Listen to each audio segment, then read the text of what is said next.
ada konsumen yang minta diantarkan saat itu dan acaranya ke mall happy-happy, maka fatwa kita sebagai ahli fikih, ya tantang saja, saya mau sholat dulu, kalau nggak sabar ya silakan cari yang lain kalau acaranya ke mall.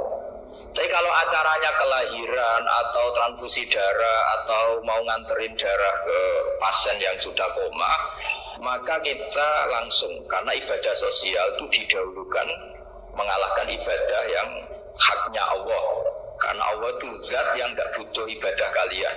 Tapi kalau pasien ini kalau nggak nang kesampaian darahnya mati misalnya, jadi kamarnya Allah lebih apian lah gitu. Makanya masyhur kalau dalam fikih hak Allah sama hak Adam ini dimenangkan hak Adam itu, tapi bukan karena Allah kita kalahkan. Allah tidak butuh itu semua. Jadi dikalahkan tapi bukan karena kalah, justru karena ada butuh.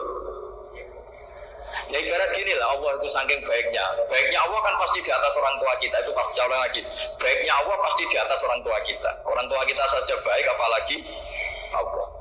Misalnya orang tua kamu butuh uang 5.000. Adik kamu butuh uang 5.000. Adik kamu yang kecil atau ya. Kira-kira orang tua kamu tuh nyuruh dikasihkan beliau ke adik kamu, kira-kira ke adik kamu. Nah Allah itu saking baiknya, hal yang terkait Allah, misalnya tadi sholat tepat waktu sama ibadah sosial, itu disuruh ibadah sosial. Karena ini kalau nggak kesampaian transfusi darahnya atau apalah, atau kamu dokter yang harus mengurus operasi, waktunya tinggal 5 menit, kamu harus operasi pasien dulu.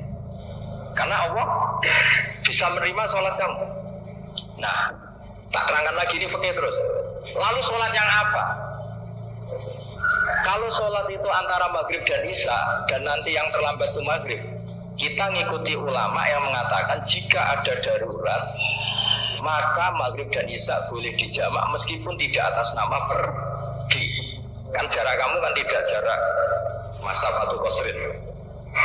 Artinya apa? Misalnya saya dokter, harus operasi, waktu saya tinggal 8 menit mau maghrib, ternyata harus ada operasi. Kalau saya nggak nangani, mati. Saya harus operasi.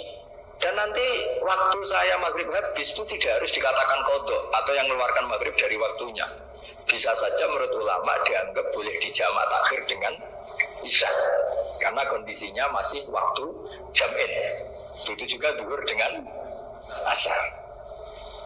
Tapi kalau waktunya itu asar, tinggal 8 menit, kemudian harus ada operasi, ya kita operasi. Waktu asar kita mundur sampai maghrib, namanya qadha yang dimaafkan Allah. Ya namanya tetap qadha karena asar nggak bisa dijamak dengan maghrib.